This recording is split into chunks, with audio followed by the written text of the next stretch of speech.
she managed to become 750 pounds. She's only 5 foot 4 inches tall. Her BMI is 129, which is one of the highest BMI I have ever seen, and that is very dangerous BMI.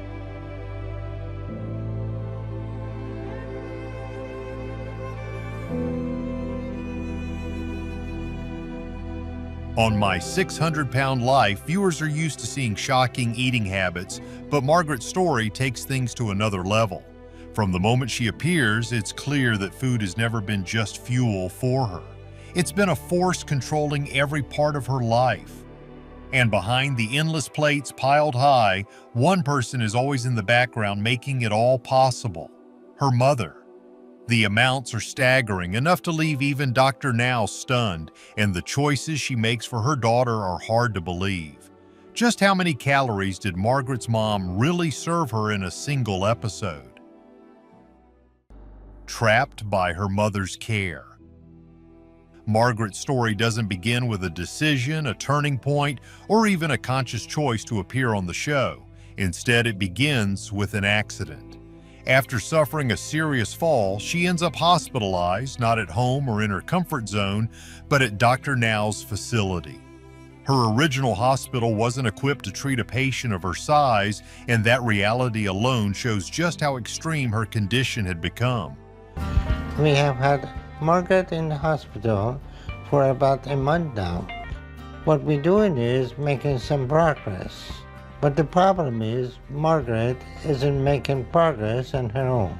From the start, she isn't here by willpower or motivation, but because her body gave out before she did. That sets the tone for everything that follows. At the time, Margaret believed she weighed around 750 pounds, but the truth was even more staggering. Since she hadn't been on a scale in years, her actual weight was unknown and could be far higher. She had been bedridden for 6 months, unable to get up at all, which only made her condition worse. With no activity and fewer calories burned, she had likely been gaining steadily without realizing the full extent of it. For Dr. Now, understanding how she reached this point meant looking past the numbers and digging into her life at home. The big question was simple: how was she eating this much food while completely immobile? The answer was just as troubling. Her mother was the one bringing her meals day after day. It wasn't because she didn't know better, she had gone through gastric bypass surgery herself, but because she didn't want to fight her daughter. That pattern is one viewers of the show recognize all too often. Out of fear of conflict, family members enable destructive behavior, and the person struggling ends up trapped in a cycle that only deepens their crisis. What made it more painful to watch was the attitude behind it. Margaret's mother wasn't simply feeding her, she often seemed resentful and even cruel about Margaret's condition, yet she kept enabling it. To maintain her size and even gain more, Margaret would have needed an astronomical amount of food. 20,000 to 30,000 calories every single day, possibly even more. For perspective, that's more than what the average person should consume in an entire week. It's shocking to imagine, but the numbers paint a clear picture of how quickly her health was spiraling out of control. What's especially frustrating is that her mother knew firsthand what morbid obesity could do. Having had weight loss surgery herself, she was aware of the risks, the struggles, and the long road to recovery. That's what makes her enabling so difficult to understand. Why would someone who fought their own battle turn around and push their child deeper into hers? It wasn't just about feeding Margaret, it was about preventing her from even trying to change. What makes this chapter of Margaret's journey both heartbreaking and hopeful is that she didn't come to Dr. Now by choice. If not for her accident, she likely would have stayed in bed, continuing the same routine without ever considering change. But that fall may have been the very thing she needed to face reality. Being forced into treatment might have felt like punishment at first, but in truth, it could turn out to be the first real step toward reclaiming her life. Sometimes rock bottom doesn't look like a dramatic decision. Sometimes it looks like a fall, a hospital bed, and a doctor who refuses to let the cycle continue. Yet the biggest challenge begins when Margaret must face herself. Facing the harsh truth. You can't help but wonder how someone like Margaret reached such a dangerous point, and when she begins to open up about her past, the picture becomes clearer and far more heartbreaking. Food wasn't simply about hunger for her, it became her comfort, her outlet, and eventually her prison. During her stay in the hospital, she comes to a chilling realization. Her body is on the verge of shutting down, and unless she changes, she may not survive much longer. The stakes are life and death, and for the first time, she is forced to confront that reality. Margaret says she wants to change and even expresses a desire to undergo weight loss surgery. But saying the words and living them out are two very different things. Up to this point, she has done little to prove her commitment. Dr. Now lays it out plainly. She wasn't cooperating with her PT first 3 weeks, but we have got her at least occasionally doing some exercises, but she mostly just throw fits and tantrum. While she's in the hospital, her eating habits can be controlled, but once she goes home, the responsibility will be entirely hers. That is the real test. If she cannot stick to the program outside of the hospital walls, then even surgery will not be able to save her. To give her a fighting chance, Dr. Now provides strict instructions. The rules about what she can and cannot eat are spelled out clearly, along with guidelines for portion sizes and calorie limits. It's more than just about following a list.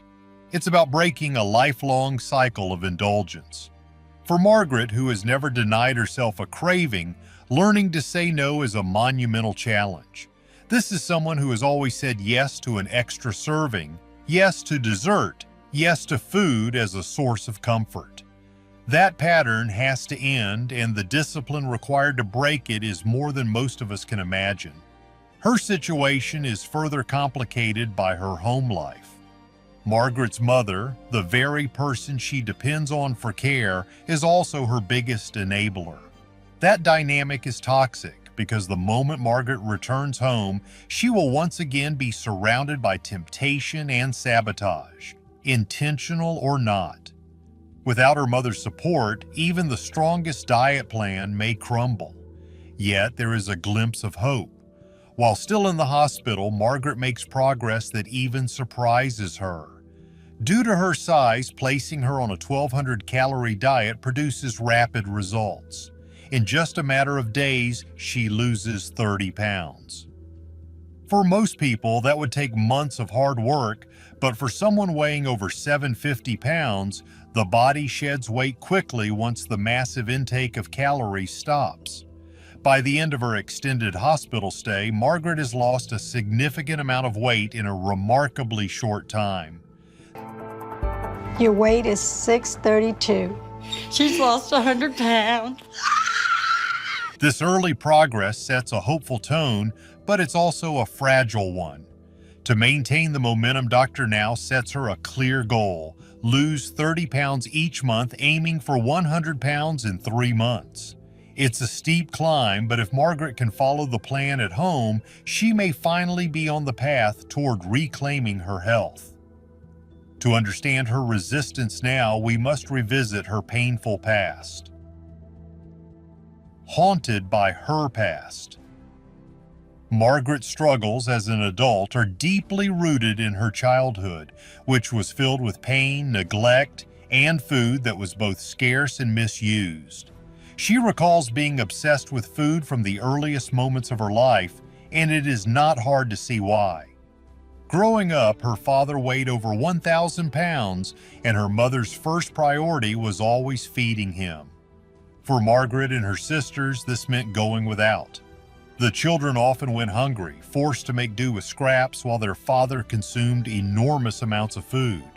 The emotional atmosphere at home was just as damaging.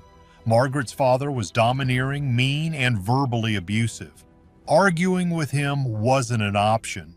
She quickly learned to hide her feelings and seek comfort in secret. Sneaking into the kitchen became her way of both surviving and rebelling. She would steal bites of food as a form of revenge against her father. If she ate it first, he couldn't have it. By the age of 6, she weighed 120 pounds, had early signs of diabetes, and was diagnosed with an eating disorder. Her mother, Millie, grew concerned and attempted to put Margaret on a diet, but this effort only shifted her father's attention and temper in destructive ways. His outbursts became more violent, and in an attempt to protect the children, Millie sent them to live with her own parents. Unfortunately, the cycle of abuse continued there. Margaret's grandmother forced her to eat excessive amounts of food as punishment, reinforcing the toxic connection between food and pain. Eventually, Millie discovered the abuse and sent the children to her sister's house. For the first time, Margaret felt some relief.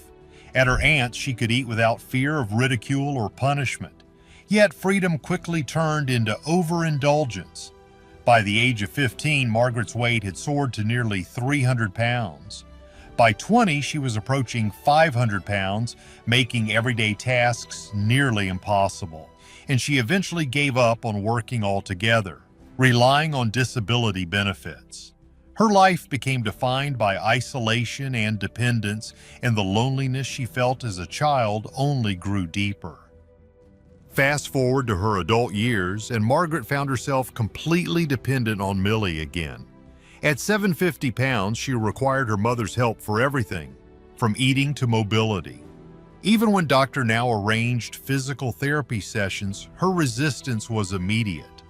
The therapist tried to encourage her, pointing out that her only real pain was in her knees, meaning she could strengthen her arms, shoulders, and back. But Margaret dismissed their efforts and gave up quickly, often lashing out at her mother when pushed to try harder. By the 3rd month of her program, she was supposed to have lost 100 pounds. Instead, she dodged her scheduled appointment using transportation as an excuse. Dr. Now was quick to see through it, pointing out that Margaret had repeatedly turned away physical therapists and had shown little willingness to commit. Her refusal to attend appointments confirmed his worst fear, that she wasn't taking the process seriously. What makes this so tragic is that Margaret knows what is at stake. She has been given opportunity, support, and even a clear path towards surgery, yet continues to resist. Behind her excuses is a lifetime of pain and patterns that she has never truly broken. Until she confronts those deeper issues, it is unlikely she will ever move forward. Still, every glimpse of progress leads to setbacks that test everything. Finally reaching the surgery.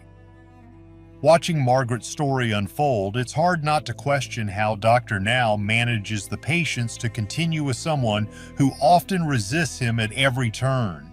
Most doctors would likely have ended the program much earlier, but his persistence pays off when Margaret finally returns to the hospital. The scale shows progress. She's lost a total of 120 pounds since her first visit, bringing her down to 632 pounds. Much of this was achieved during her hospital stays, yet it's still an impressive milestone for someone who once weighed over 750. For Margaret, hearing that she is closer than ever to qualifying for weight loss surgery is an emotional moment. She tears up, celebrating with her family, and begins to imagine a future she had long given up on. Dr. Now makes it clear that the next steps involve therapy, physical activity, and walking as much as possible. What I want to do next is starting you going to psychotherapy with your mom to help you to work on your dynamic a little bit more. Then I want you to get to work with PT. These are non-negotiable if she hopes to move forward safely with surgery. For a time, she seems committed and even begins seeing a psychotherapist despite her reluctance. Yet it doesn't take long for her progress to stall. At her next appointment, she's only down 5 pounds, a disappointing result given the expectations. What follows is a heated exchange where Dr. Now firmly confronts both Margaret and her mother. He explains that weight loss is simple math. If she's not losing, she's overeating. Millie's excuse about salad dressing rings hollow, and the possibility that Margaret has been sneaking food behind her mother's back becomes hard to ignore.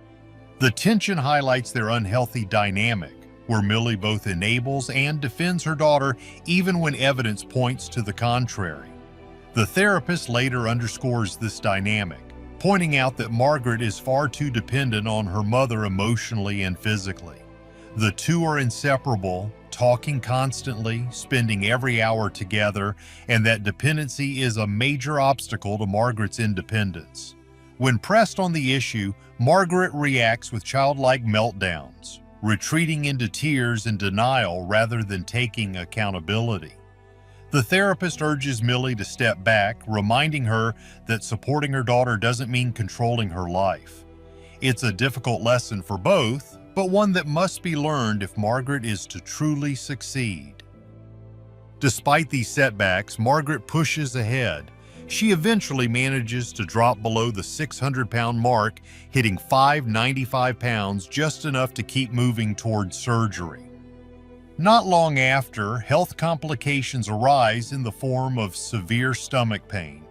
An endoscopy reveals gallstones, a serious condition, but not one that prevents her from continuing.